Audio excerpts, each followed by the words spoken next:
Recently, I've been on a quest to get more hardware.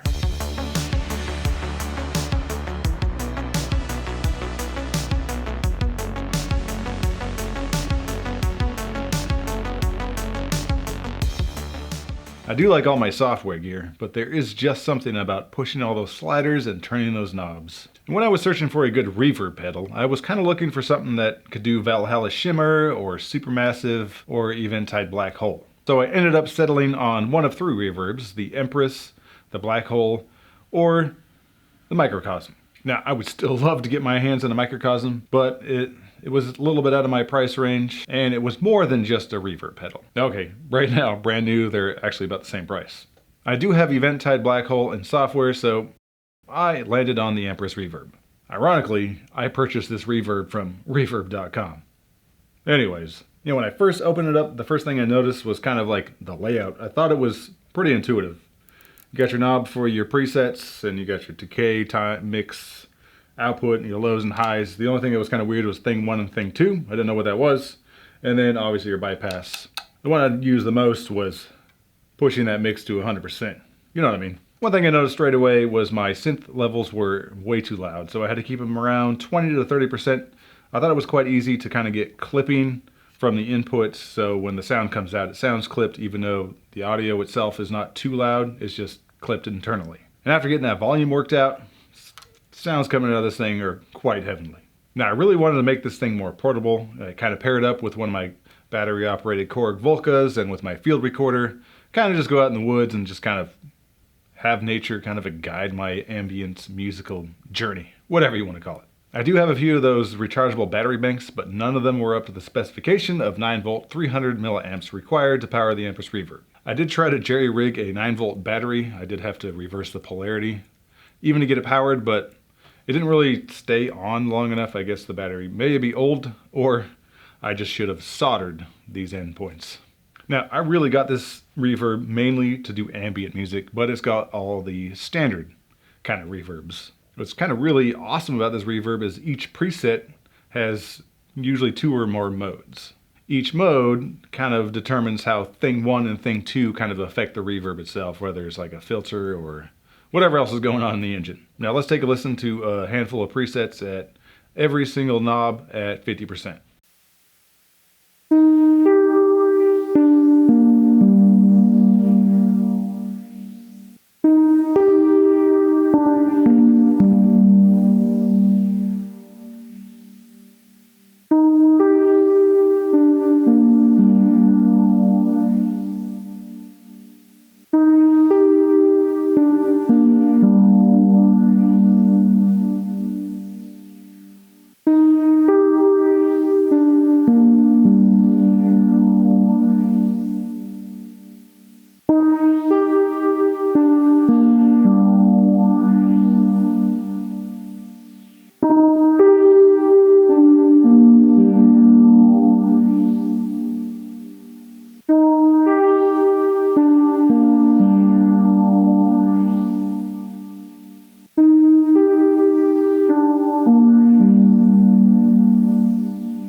All right, let's hear with some of these knobs turned up and while kind of messing with thing 1 and thing 2, so you can get an idea of kind of what thing 1 and thing 2 are kind of doing.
Of course, since I was looking for something like Valhalla Shimmer or Valhalla Supermassive, it only makes sense to kind of listen to those back to back with the Empress Reverb, just to compare and contrast.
Personally, I like the sounds out of all of them. I just think that the Empress Reverb is just a little bit more versatile. Of course, that versatility comes at a cost. I mean, Valhalla Supermassive is free, and at the time of this recording, Valhalla Shimmer is only $50 US.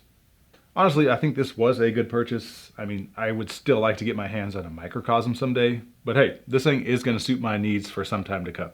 But thanks for hanging out, and I hope to see you in the next one.